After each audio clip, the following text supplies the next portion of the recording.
హైడ్రాకు ఉన్న అధికారం ఏంటి? నోటీసులు ఇవ్వకుండా కూల్చేస్తారా? కూల్చేస్తాం. మాదొక ప్రత్యేకమైన వ్యవస్థ, ప్రైవేట్ సైన్యం మాది. మేము ఏదన్నా చేస్తాం. మేము సోషల్ మీడియాలో ఒక 4-5 నియమించుకొని మేము రేపు పొద్దున ఎంపీ కావాలి కాబట్టి కాకినాడ నుంచో ఖమ్మం నుంచో ఇంకో దగ్గర నుంచో మేము మా ఐడెంటిటీ కోసం మేము ఏదో గొప్ప పని చేస్తున్నాం. ఆడ 15,000 ఎకరాలకు 15,000 కోట్ల భూమి కాపాడినాం, ఈడ కాపాడినాం అని సోషల్ మీడియాలో పెద్ద పెద్ద వీడియోలు పెట్టుకొని దాన్ని వైరల్ చేసుకుని దానికి ఒక మ్యూజిక్ యాడ్ చేసి ఒక పొలిటికల్ లీడర్ లాగా మేము వ్యవహరిస్తాం. మాకెవడేం చెప్పలేడు. రేవంత్ రెడ్డి అయినా ఏం చేయలేడు. ఎందుకంటే రేవంత్ రెడ్డికి ఎక్కడ ఎవరికి సెటిల్ చేయాల్సిందో వాళ్ళకి సెటిల్ చేసేస్తున్నాం. ఇప్పుడు మేము ఎంపీ కావాలని సంపాదించుకోవాలి, మరి ఎట్లా? నోటీసులు ఇవ్వకుండా కూల్చేస్తారంటే కూల్చేస్తాం, ఏదన్నా చేస్తాం మేము. మరి అందరిది కూల్చేస్తారా నోటీసులు ఇవ్వకుండా? ఇక్కడ 307 అరకెపూడి గాంధీది 11 ఎకరాల భూమి ఫెన్సింగ్ వేసి వస్తే గవర్నమెంట్ వేసిన హైడ్రా వేసిన ఫెన్సింగ్నే కూలగొట్టిండు కదా. మరి అరకెపూడి గాంధీ మీద కేసు పెట్టినావా? పెట్టం, ఎందుకంటే అది అయిపోయింది ఆల్రెడీ, మాట్లాడుకున్నాం మేము. మరి ఆ ఫెన్సింగ్ ఎవడి అకౌంట్ల నుంచి డబ్బులు తీసి పెట్టినావు? ప్రజల డబ్బులే. మరి ప్రజల డబ్బులు అయితే మరి అది రికవరీ చేయాలి కదా. చెయ్యం, మా ఇష్టం. అది ప్రైవేట్ సైన్యం, మాదొక ఆర్గనైజేషను. ఇట్లా ఉన్నది వీళ్ళ వ్యవహార శైలి. ఆక్రమణే అయినా నోటీసులు ఇవ్వాలి. హైడ్రా ఏకపక్షంగా కూల్చలేదు. MAUD ఆధీనంలోనే హైడ్రా పనిచేయాలి. అట్లా మేము పనిచేయం. మాకు సపరేట్ వ్యవస్థ ఉన్నది. మాకు హైడ్రా పోలీస్ స్టేషన్ అని ఉంటుంది. 0 ఎఫ్ఐఆర్లు కావు. నోటీసులు ఇవ్వకుండానే మేము బాధితులను పిలిపించి కుసబెట్టి బెదిరించి నీకు ఎవడు అమ్మిండు, అక్కడ ఏమైనా లూప్ హోల్ ఉందనుకో వాణ్ణి బెదిరించి ఏమైనా పొక్కలున్న పార్కు స్థలం అని చెప్పున్న దాన్ని పోయి కూలగొడతాం. ఆయన ఎవరు? కొమ్మూరి ప్రతాప్ రెడ్డి. ఎంత ఇచ్చిండో ఏమో, ఎన్నో గట్కేసర్ దగ్గర ఉన్న 20 గుంటలు లేఅవుట్లో ఉన్న పార్క్ అని ఆడపోయి ఒక బాధితుని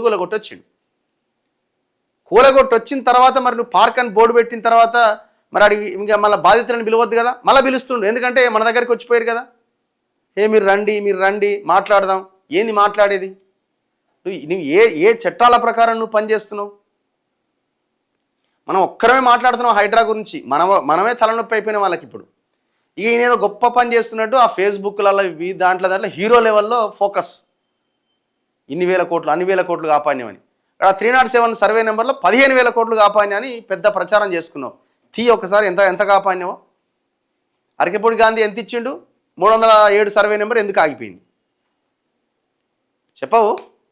మా మీద కూడా కేసులు పెడదామని ప్రయత్నం చేసినావు కదా. 50 లక్షలని ఎటుపోయింది ఆ కేసు?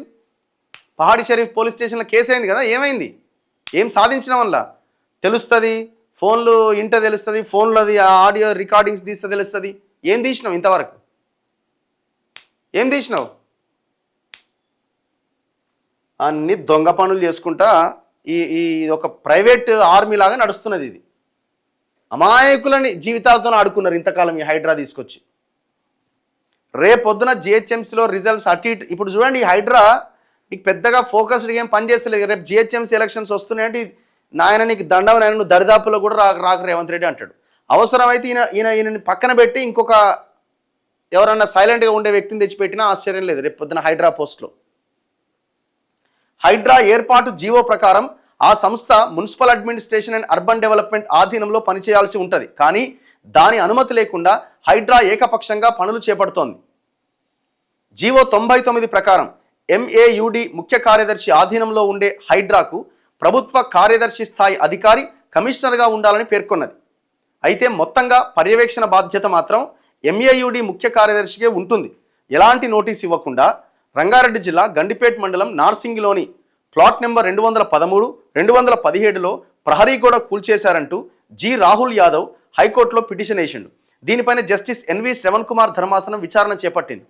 నోటీసులు ఇవ్వకుండా MAUD అనుమతి లేకుండా ఎలా చర్యలు తీసుకున్నారని, హైడ్రాకు ఉన్న అధికారం ఏంటని ప్రశ్నించింది. ప్రతి సందర్భంలో MAUD అనుమతి పొందాల్సిన అవసరం లేదని హైడ్రా తరపు న్యాయవాది పేర్కొన్నారు. ప్రభుత్వ ఆస్తులు కబ్జాలకు గురవుతున్నాయని నోటి మాట ద్వారా ఫిర్యాదు అందినా సదరు ఆస్తికి ఫెన్సింగ్ వేసి బోర్డు ఏర్పాటు చేసే అధికారం హైడ్రాకు ఉందన్నారు. ఈ వాదనలు ధర్మాసనం తోసిపుచ్చింది. ఆక్రమణలే అయినా చర్యలు తీసుకునే ముందు నోటీస్ ఇవ్వాల్సిందే. తెలంగాణ ల్యాండ్ ఎన్క్రోచ్మెంట్ యాక్ట్ 1905 సైతం ఇదే చెబుతున్నది. ప్రభుత్వ ఆస్తుల రక్షణ విషయంలో హైడ్రా చర్యలను అభినందిస్తున్నాం. అయితే చర్యలు తీసుకునే ముందు రెవెన్యూ రికార్డులు పరిశీలించి సహజ న్యాయ సూత్రాల ప్రకారం వ్యవహరించాలి. హైడ్రా ఏర్పాటు జీవో ప్రకారం చూసినా వివాదాస్పద లేదా ప్రభుత్వ భూములకు ఫెన్సింగ్ వేయడానికి ముందు హైడ్రా వద్ద అన్ని డాక్యుమెంట్లు సిద్ధంగా ఉండాలి అని ధర్మాసనం ప్రశ్నించింది.